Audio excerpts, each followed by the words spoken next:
everyone, it's Michelle from Country Morning Creations, and I am here with my latest journal flip through. It is a Tim Holtz journal.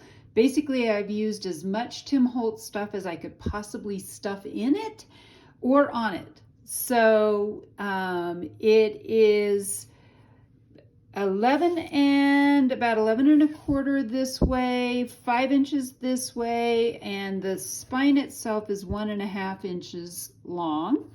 I have used the hardboard, the melamine hardboard, and the spine actually is also bookboard, which is a very heavy cardboard that I've curved. You can see there's lots and lots of wonderful bits and stuff hanging out of the top. I have left strings everywhere. If you're not into strings, this probably wouldn't be a good journal for you. However, as always, strings can be cut off, so if you're not into them. I do have 2 Tim Holtz pieces that I've glued to the front. I love that this has the little, they're screws. They look like screws, and those are actually also by Tim Holtz. Then, I'm not sure if I remember to mention this fabric is a Tim Holtz fabric as well. It's from the Memoranda. So predominantly what I have used in here is the Memorandum paper pack, and then a lot of ephemera from Tim Holtz and a variety of different things that I've done with it. So let's take a look at the inside. And this is some sari silk that I thought went well with it, but you'll see a variety of different colors of sari silk. I have this one. I have different colors in here, so I've used a variety of them. This is a friend of the New York Public Library or book plate, and that's actually a genuine one. It's something that I got from Susie at Paper Harbor Co., and I've inked the edges and glued that in. And then there's 5 signatures that have 6 pages each, and they are each wrapped in a different page from the Memorandum book. So lots and lots, and each one is also edged with lace that I have sewn. You'll see it's actually sewn on, and I've left all the strings. I'm just a string person. I love strings. I want them everywhere. My husband calls them Irish pennants. I have no idea where that came from, but he hates them. So he would cut all these strings off if he got it. Again, this is all Tim Holtz ephemera. And there are pockets and different tuck spots and things of that nature throughout here. I have used my 28-pound coffee dyed paper that is acid neutral, so I neutralize the coffee, and the paper is acid neutral as well. It's by Hammer Mill. This is from a vintage botanical book. This is actually a library pocket. Somebody was giving those away at my school, and I grabbed a bunch with more ephemera that I've tucked into it. And again, all Tim Holtz. This is some ledger paper. I got that from Susie. This is simply, let me see what I did here. Oh, I know what I did. So this I've paper clipped. It's just a piece of the, I think it's 8 by 8, and then I've simply added a couple of pieces, tucked those in with a Tim Holtz paper clip. So those go back here, and they're just pinned. So like that is from the actual Memorandum paper pack too. Not all of them are, but if they aren't, they're still by Tim Holtz. So if you love Tim Holtz, this is a great one. Even the stenciling that I've done is all by Tim Holtz.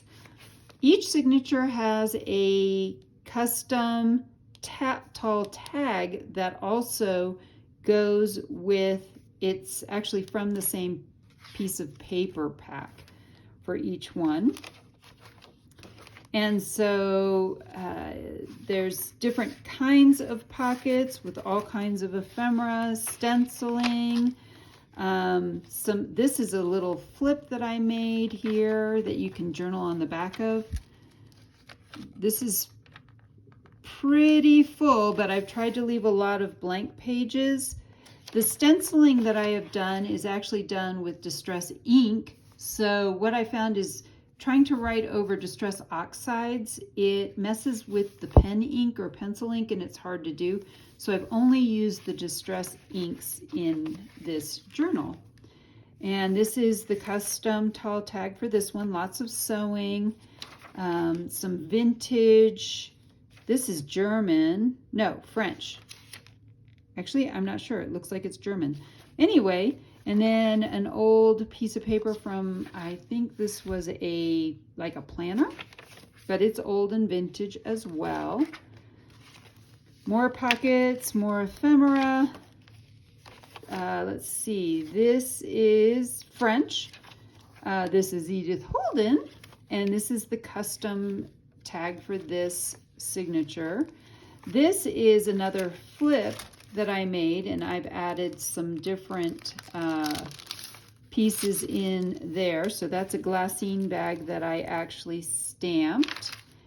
And there are 3 sections in here where I have actually done some embossing. I'm trying to remember where I put that, but I think we've already passed one of the embossed pages. Let me see if I can find that. I think it was back here in the beginning. Oh, there it is. So that was an embossed page. And this is actually a Tim Holtz stamp as well. So I've done some embossing. This is a double tuck spot, so it doesn't go all the way through. I felt like if something this long, stuff would just fall out. So I've thrown some extra Tim Holtz things in there.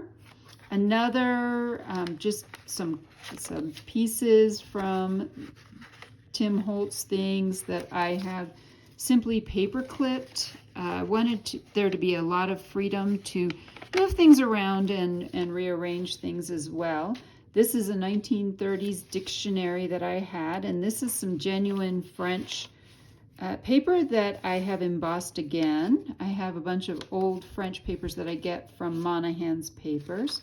Lots of stenciling. This is the custom tall tag for this signature.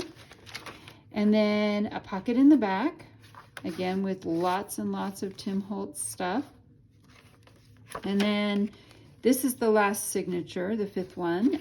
This is one of my favorites because it's a lot of school stuff, and as a school teacher, that really speaks to me. This is some antique vintage ledger paper that actually pretty much fit in here because it's a ledger size. Again, another pocket that I made using, these are all Tim Holtz stamps.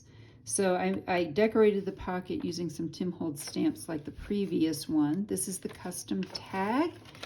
And this is just, again, another piece of that cardboard from that 8x8 pack that I folded over. There's another one of the embossed, again, Tim Holtz stamp. Lots of different stenciling, and then, oops, those are both upside down. We're going to turn those right side up. And that's the last page, and then this is also the last page. And as you can see, it is a hollow back binding that I've done, and it is held in with fabric, so it will outlast a paper binding. So this is some of this Tim Holtz paper that you see in here. And then it's reinforced with more of the Tim Holtz cardstock that was the original. So this is my Tim Holtz journal. It's already listed in my Etsy shop, so I will mark below that it's sold when it sells. And otherwise, I hope I've inspired you to be creative today.